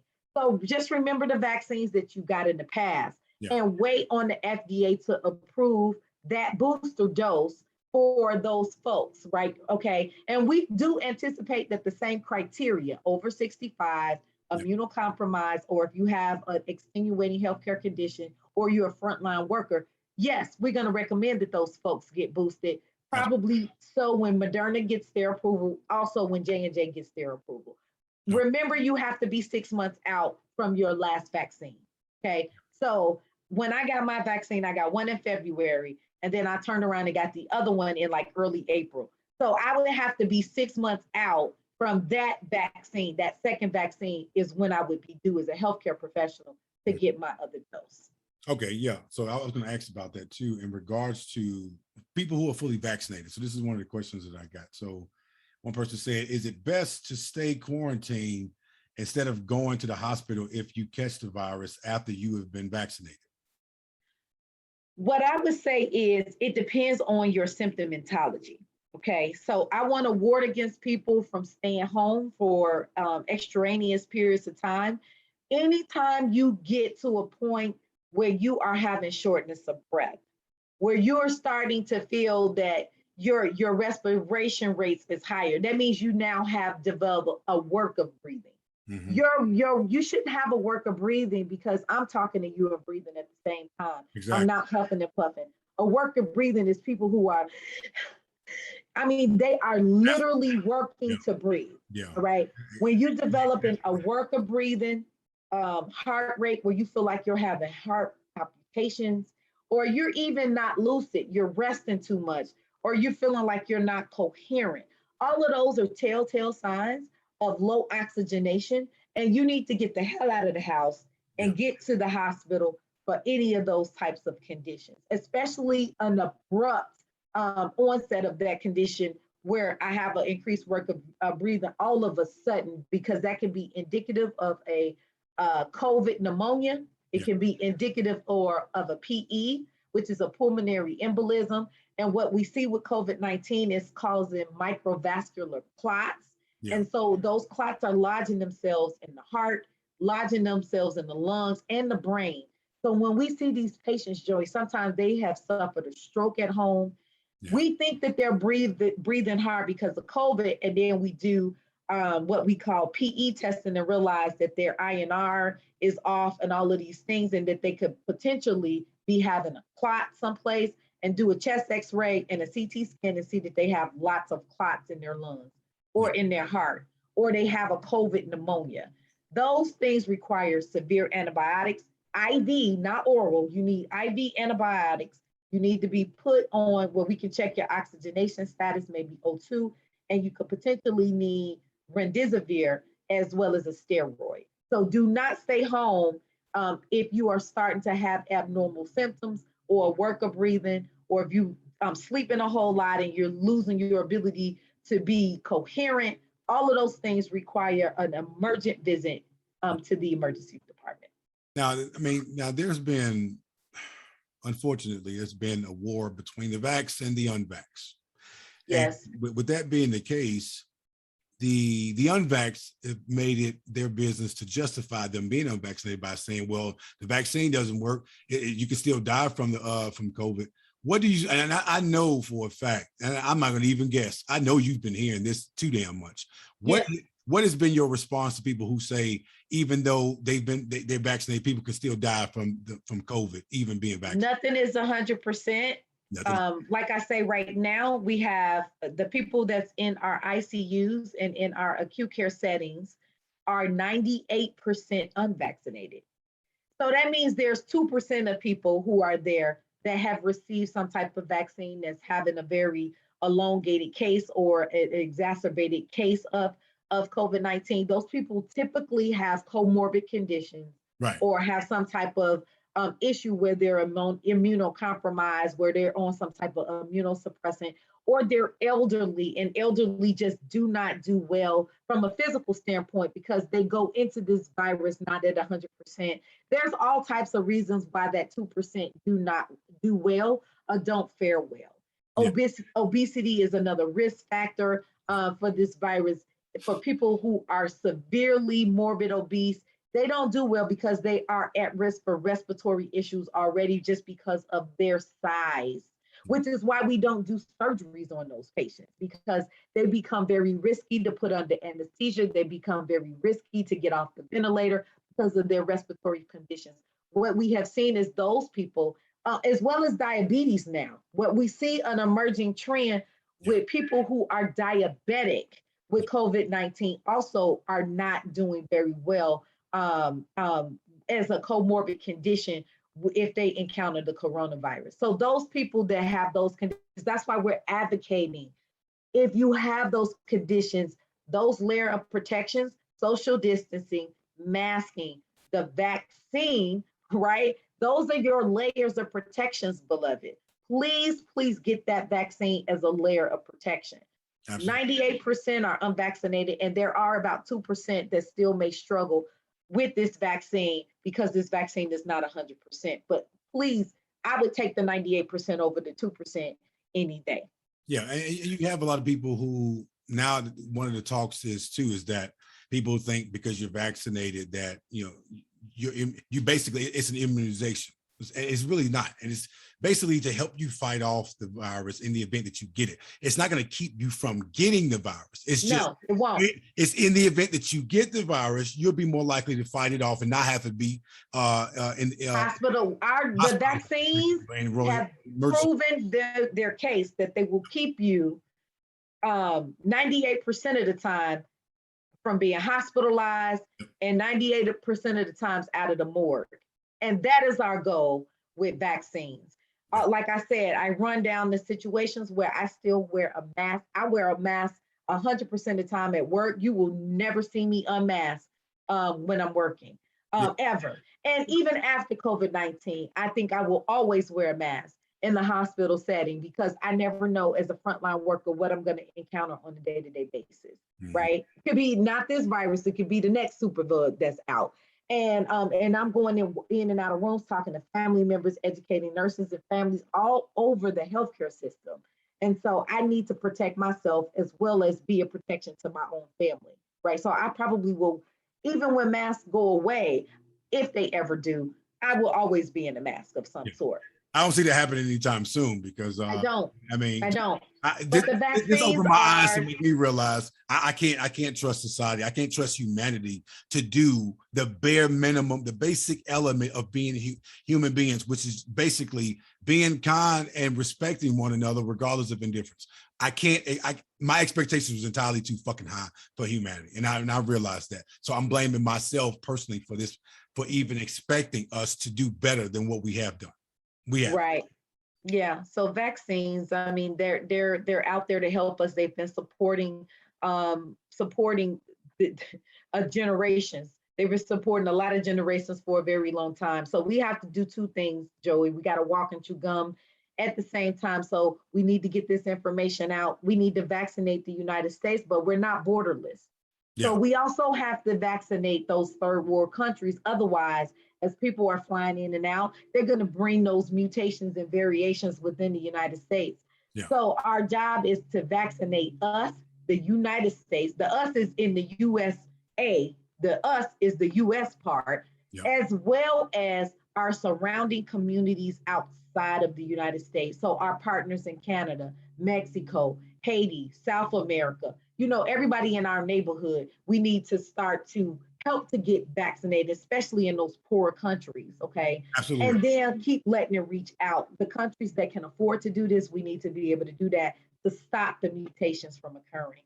Yeah, so my other question too, in regards to the global aspect of this, what has been the overall involvement that, you yourself or just Emory in general has had when it comes to administering or providing any type of resources to other countries? Because I know, there have been a lot of countries reaching out to America when it came to the different resources. And obviously we have such an influx of vaccinations that so many people haven't been taking. And I'm just like, well, since they don't want it, send countries vaccines before they expire. Yeah, it's like since Americans don't want it, then damn it, send it to other countries that obviously will take it and see this as a serious matter to address.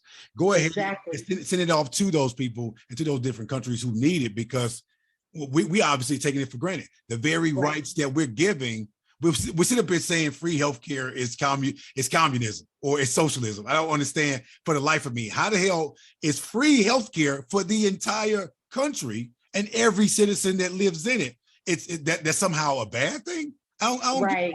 I never understood. Well, we have had to send vaccines out to other countries. Well, we've already contributed over 100 billion doses of vaccines, and other countries have partnered with the United States to get those vaccines out all over the world.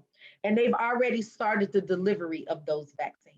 We're also using our military might with our USNS Mercy, USNS Comfort, our hospital ships, as well as healthcare battalions are embedded in countries all over the world that are helping to vaccinate poor countries, so that we can stop the plight of this virus. You really have to make sure that you're vaccinating the world. So we are definitely all in. While we're trying to do that, as well as push vaccination rates within our own communities right here at home. So I'm admonishing everybody to be a team player, to contribute to public and community health. Help us to halt this virus in its track. We are, with this new vaccination requirement that has come down from the federal government, we have seen, not in my healthcare system, I saw a line outside of occupational health with those few holdouts all this week because the October 1st deadline, it was people who waited. And we sent nurses to be able to support those clinics to be able to administer vaccines. We're also administering vaccines on the inpatient ward. So as people come in and they're not vaccinated, we're offering them, they can get any vaccine they want, whether it be Moderna, Pfizer, or J&J vaccines for COVID. And now we're in flu season. So here is the other request that I'm going to ask right now. Now we're in flu season, so we're offering the COVID vaccine as well as doing influenza screening, and we have the influenza vaccines, and we're offering that to patients upon discharge, and you can get them at the same time, different arms. If you have the choice, get the COVID vaccine first, wait a couple of weeks, and then you can follow it up. Some people are apprehensive to get multiple vaccines. That's fine. Wait a couple of weeks, go back and get the flu vaccine. What we're trying to prevent, and this is my second ask, is that you get the influenza vaccine this year. Yeah. What we are seeing as mask, the attack on masking has become prevalent in schools and in certain pockets all along the country. Is our fear is if you can remember last year, because masks were a thing. Yeah. Influenza, flu was down last year to record numbers. Because it's a virus. Again, it's a virus. We're keeping COVID virus from infecting everybody, but that also protected you against all of these other viruses. Exactly. So we had zero, you see this? We had zero positive flu cases. We tested in our healthcare system. Yeah. We performed over 10,000 tests plus in one hospital. So if you add that up along the system, we did over 1 million flu tests, and we had zero positive cases last year because people were masking. So as these masks come down and people are fighting these mask mandates, our fear is that we're going to enter into what we're calling a twindemic, where we're fighting COVID as well as the flu. So please, again, that's only going to reduce our resources to fight a twindemic, you guys. You're only going to work healthcare workers who are already stretched to the brink. You're going to stretch them even more, and then you're not going to have room for those car accidents, for the traumas that people suffered, the heart attacks, the strokes, the cancer treatments. Those folks need and deserve to be treated as well. Absolutely. They deserve for us not to delay their care. Yep. So please get vaccinated. If you have not received that, most inpatient units are vaccinating those patients, and every clinic now has access to COVID vaccines as well as influenza vaccines. So please talk to your healthcare providers about the sequence in which they're recommending, depending on your health condition, that you should be able to get those series of shots. Yeah. One of my last questions is in regards to the sensationalist claims and ridiculous conspiracy theories that medical experts don't necessarily know what they're talking about, because there's been a lot of conflict when it comes to medical experts in certain areas of the world versus in others. The medical field per se, everyone in it is not necessarily agreeing upon the very thing that we need to all be unified and monolithic on. So my question to you is, what do you say to people who say that the WHO and the CDC, what was the WHO? The WHO is the World Health Organization. Yes. Yeah. So yes. the WHO and the Centers for Disease Control and all these other medical areas or just science in general, they're all lying. They're all basically saying that you have people saying, oh, those nurses and doctors don't know what they're talking about. They're being paid to say this and say that, or they don't know all the information that's coming down to them, or is not that's being held from them too. So what do you say to people who are making conspiracy theorist claims that you in the medical field, who have years of experience in this field dealing with this very issue on a daily basis, don't necessarily know what you're talking about, or information is being withheld from you to actually give to the public in regards to helping put a better handle on this public safety and health issue? What do you say to that? That is ludicrous. I mean, it's ludicrous, and it's not intellectually and factually being honest, right? There's some things that hold true. This is not the first pandemic that the world has seen. It's not the first virus that the world has seen. We forgot about the swine flu, the avian flu, SARS, Ebola, SARS, Zika, right? Yep. Zika that came from mosquitoes, smallpox, all of these things. This is the bubonic plague. This is not the first thing that has ever infected us. And we're gonna see this as super viruses and bacteria evolve, right? So this is not the first thing. But what I will say is that the COVID-19, this particular strand of the coronavirus, because coronaviruses have been around as well, but COVID-19, this strand of the coronavirus is what is new. And so as people, you got to realize each country has their own rendition of the CDC, okay? Have their own rendition of the FDA. When I was stationed in Spain, they had an outbreak of meningitis, okay? We had the vaccine that was approved through our FDA on the military base that we were administering to our military members and their kids. However, the outlying community of Spain did not have approval for it.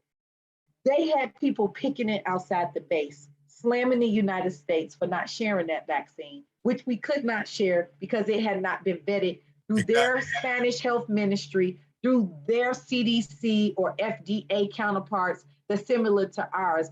All of that needed to happen there.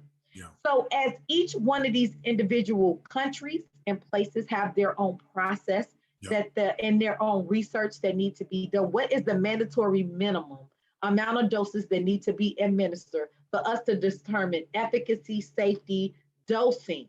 Every country has their rendition of our CDC and FDA. The way they vet research is different from us. So I say, listen to your local officials. They have the information for your locality, okay? Yes, we're looking at information rolling out of Israel.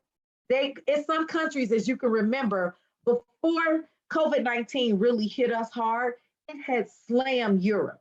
Italy, people were it looked like a nightmare in Italy, and it looked like a nightmare in China. So you have to remember their data is going to supersede ours because they started collecting it a lot earlier than we did. So you're going to have variations in what the research says depending on that patient population. But you got to remember, everything is not a vacuum, meaning the Italian population, for instance, is aging. They have more older adults than any other place not just in the United States, on the planet, on the planet, because of their aging population, how their citizens reacted to COVID-19 and this virus. Their numbers are going to look different from what we're going through in the United States, where our population is exponentially younger. Okay, so it's not comparing apples to apples. It's more like comparing apples to oranges because you're looking at the patient population, the dose of the virus, how many people were tested. Your numbers are going to be in Italy may be looking different from what we have done in our research here in the United States, and it should be the case. So when people saying it's a discrepancy, it's a lot that is playing into the discrepancy. It's not that we can agree. We're looking at things differently, okay? Because the science shows it shows itself differently in different demographics and different geographical areas too. So what it looks like in parts of Africa and different countries of Africa would not look the same as it does here. And so those things play a part in what the results are going to actually show, what the numbers and all of the stats are showing as far as deaths as well. It's going to be some variation for all of those reasons, okay? It's going to be some variations for all of those reasons in their research and in our research. But for somebody somebody's holding back information. No. That CDC and the WHO and we're not going to all agree. But what we all agree on is, number one, vaccines work, okay? Yep. But what we've also said is that we're not going to vaccinate our way out of this pandemic. No. It's going to require multiple layers. It's going to require social distancing. It's going to require masking. It's going to require re-outfitting our schools so kids can go to schools, and re-outfitting our ventilation systems and stuff in schools and where people work. The way we do business is no more. Yeah. Meaning my conversation saying that I probably will always wear a mask, even though I wasn't doing it before this. After this going forward, I probably in my setting always wear a mask. We're going to do things differently emerging from this virus. I want to believe we're going to have a new normal, okay? And so people have to prepare their minds and spirits for that our days are going back to what it was as usual probably is not going to happen. Yeah. We as healthcare people probably going to wear masks. We may even wear respirators dealing with certain patient populations, depending on what's going on. Yeah. And we're going to develop ways where we mass vaccinate large areas of people at mom and pop stores. This virus is going to work the kinks in how we deliver the things that we need to deliver by way of PPE and equipment and making sure we can ramp up production. All of that is going to change. You know, our supply chains are broken.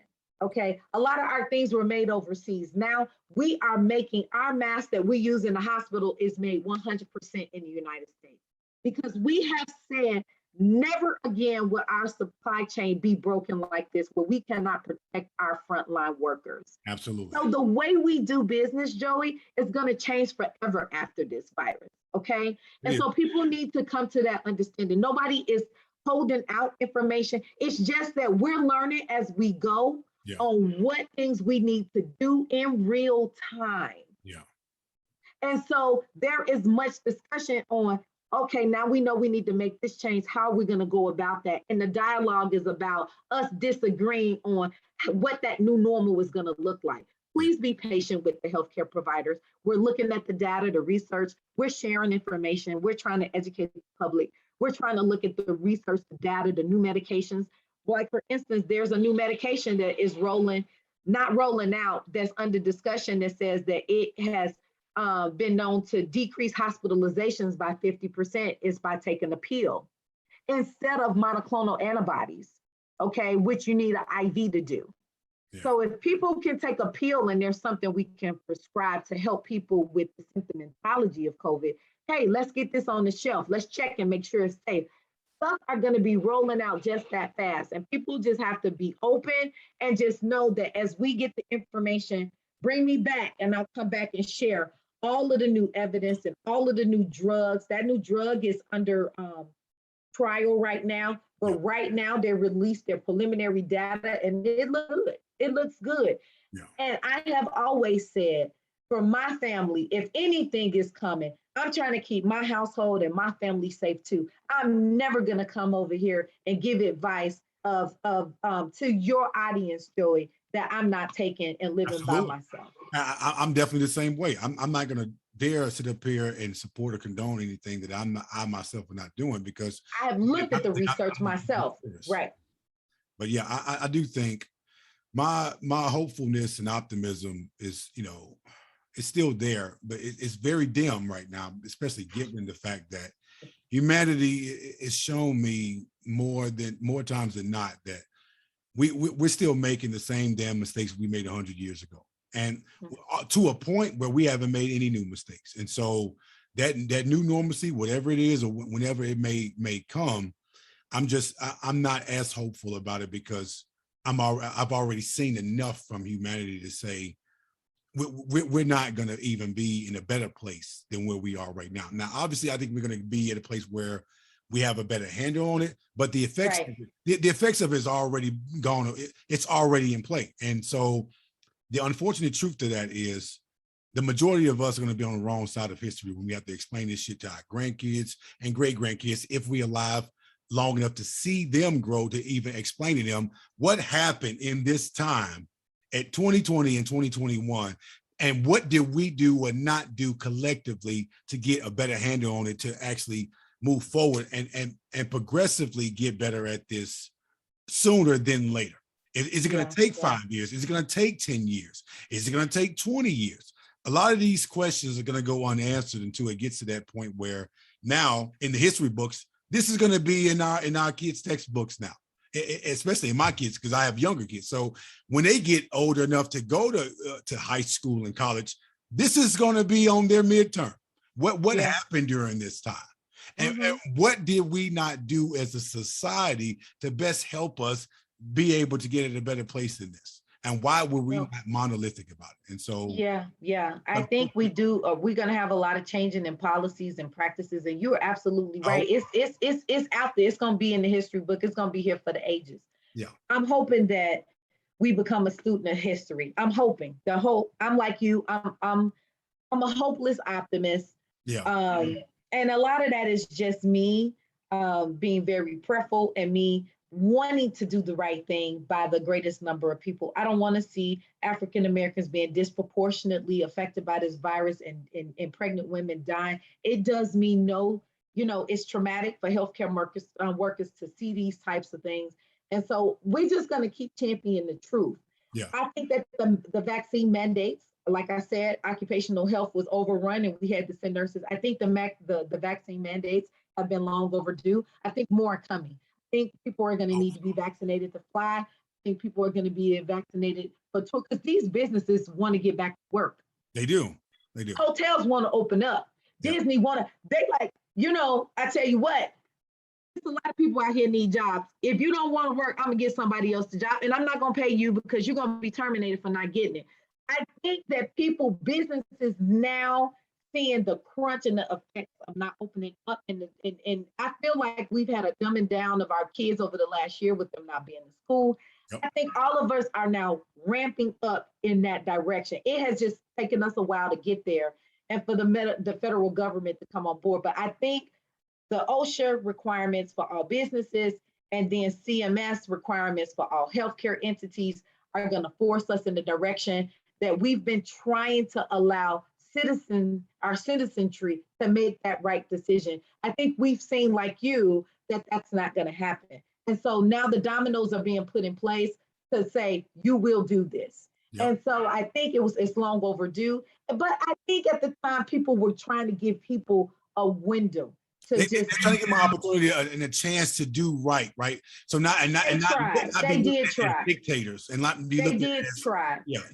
But that failed horribly, because when you got us so far to make a decision, then they're not going to make the right one. That whole do the right thing only got us so far. Now we okay, you will do it. Or if your personal choice supersedes public health, then do not exercise your right to the public. Meaning, do everything from the corner of your home. Stay at home. Educate from home. Work from home. Exactly. Eat. Listen. Just have somebody go get your groceries for you, and bring them back. And they go deliver them. Exactly. DoorDash, all these other damn apps. Build you a theater. Watch movies from home. If you do not want to participate in public health, then I don't think that you have the right to use the public. Absolutely, because the key word in that is public. Not private, community, not individual. Community, public, school, all of those things require that we have certain practices in place to to protect the public at large. Absolutely. Yes. It's to protect the larger party, the larger group of people, not Absolutely. individuals. This is not personal. This is No, it's not personal, and it's not meant to attack unvaccinated people. So please get your information from a reputable source, not Facebook, not Instagram, not your cousin Pookie. Reach out to Joey if you have vaccine questions. He'll get them to me. I'll come back. We can talk vaccines all day. Absolutely. As well as I would love for us sometimes to talk about the Black condition as it relates to heart disease, diabetes. Very much so. We're going to get that. But right now, what's killing people is COVID-19. So definitely etch out some time. We can, even in the midst, if you want to do a 30-minute shout, like, okay, I'm going to bring King in for 15 minutes. We got the questions this week. Let's get it on the record. I feel like I'm ready to do it. Okay, and I will have you on the show again. And I want to also, make sure that I let people know, all other medical experts who would like to be on the show to talk about these very issues that we're speaking of right now, please hit me up and let me know, because I would love to have this information be dispersed to my listeners and followers out there, because this is information that we as Black people need to know.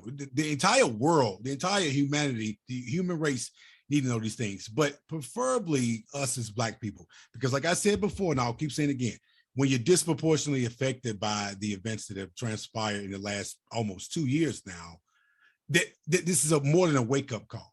That we have to be monolithic about something other than shit that's not necessary and shit that's not even relevant.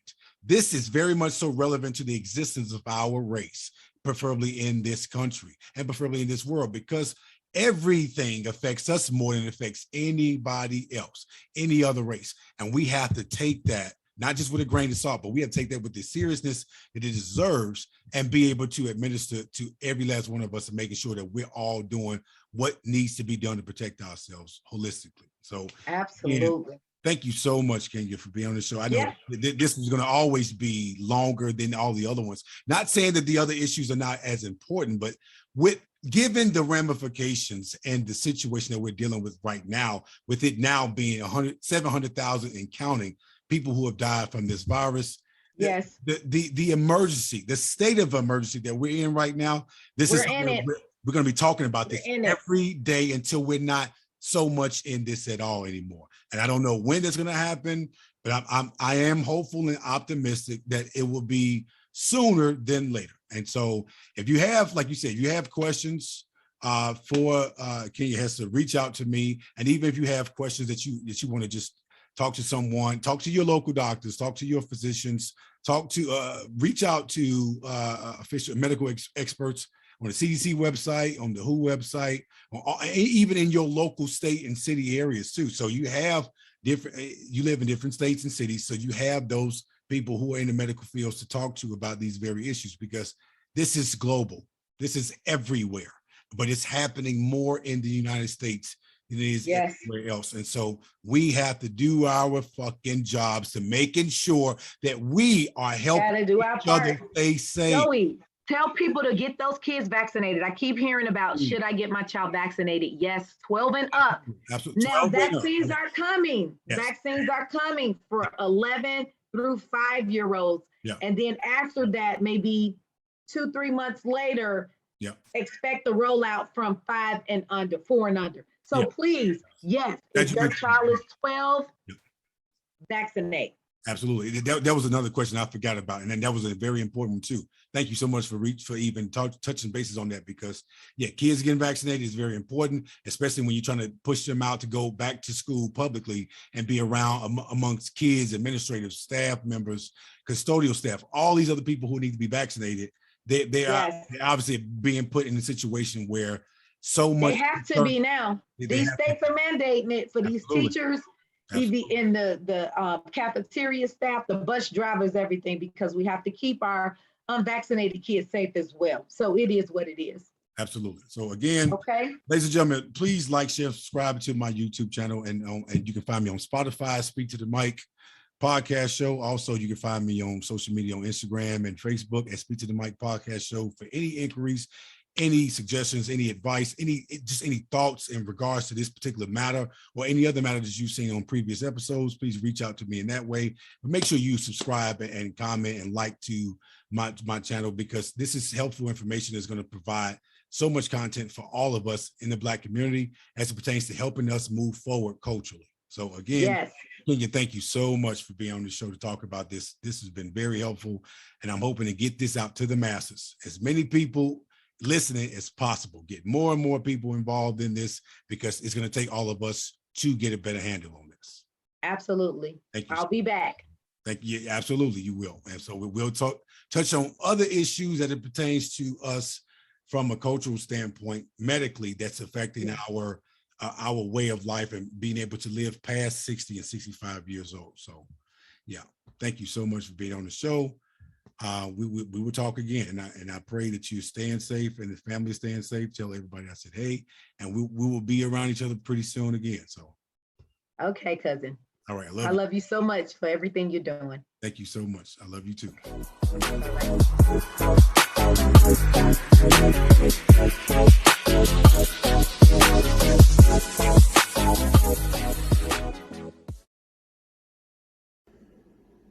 If you like what you've heard from this week's episode and would like to hear more from previous episodes, be sure to like, share, comment, and subscribe to my YouTube channel below.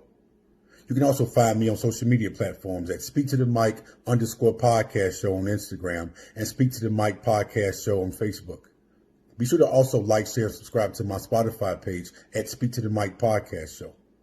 As I put out more thought-provoking content, your opinion and thoughts are needed and appreciated. I thank you all in advance for your support and look forward to hearing from you soon.